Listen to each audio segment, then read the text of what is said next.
Environmentalists are calling for greater awareness around the protection of the planet's water resources on International Day of Action for Rivers today. It's a day that's marked by environmentalists around the world to create awareness about protecting the planet's water sources. Karinda Jagmohan filed this report with NPO Adopt a River. Well, keeping with the theme of environmental protection for this International Day, we're also looking about the issue of contamination of our natural resources. And I'm joined by Talbot's Nicole Martens. And Nicole, we spoke about a year ago about the E. coli issue in Durban. That is still seemingly an issue. As we stand next to the Mgeni River, tell me about how you've seen this matter unfold over the past year. Okay, perfect. So obviously you're aware that Adopt a River and Talbot work very closely, and for the last couple of years we've been monitoring the river, different points along the river, from the outfall down through here, and we find that every week this has become a hot spot of contamination or pollution. Every week it's going above the recreational limits. It is a concern. We're obviously monitoring for the harmful pathogenic E. coli, which does cause gastrointestinal infections, or really, tummy bugs.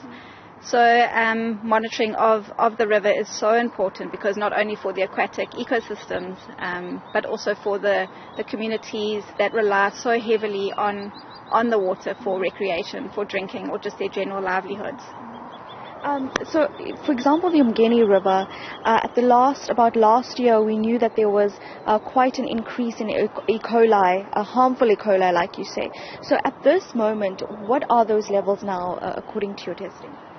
So the testing, like I say, it's very hard to say, okay, this week it's this amount. But if you look at the trends over the last couple of months, it's always in the high 100,000s. Sometimes it gets up to the millions. Recently, also just still high 100,000. So there's definitely high fecal pollution or contamination that is coming through this river. And ultimately, you can see where we're standing now. It's the last point before entry to the beaches. What do you think that authorities perhaps need to do to ensure we protect our resources, and why is it important that we constantly pay attention to this? So it's so important to pay attention to this. This is affecting animal ecosystems, livelihoods, the communities that rely on this. It's so important to pay attention, because people are getting sick. Communities are getting sick and suffering for this. We need to make sure that authorities are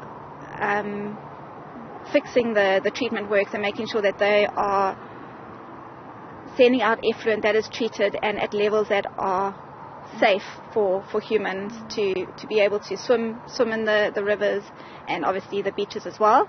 So it's so important for us to make sure that we are keeping on top of the refurbishments of treatment plants, we're keeping on top of the treatments, we're educating industries to make sure that they are compliant with testing their discharge of effluent, and being compliant on what they are doing to make sure that they're not sending out polluted effluent as well into the seas. Certainly. Nicole, thank you so much for your time. She is Nicole Martens from Talbot, which has worked alongside Adopt a River to frequently test the waters of rivers across KwaZulu-Natal, and ultimately we then know what is the state of our rivers, are they overly contaminated, and what action should be taken. And this is critical because it ultimately impacts our health as well as the health of local ecosystems. And this, of course, is important to conserve our environment, to conserve our planet.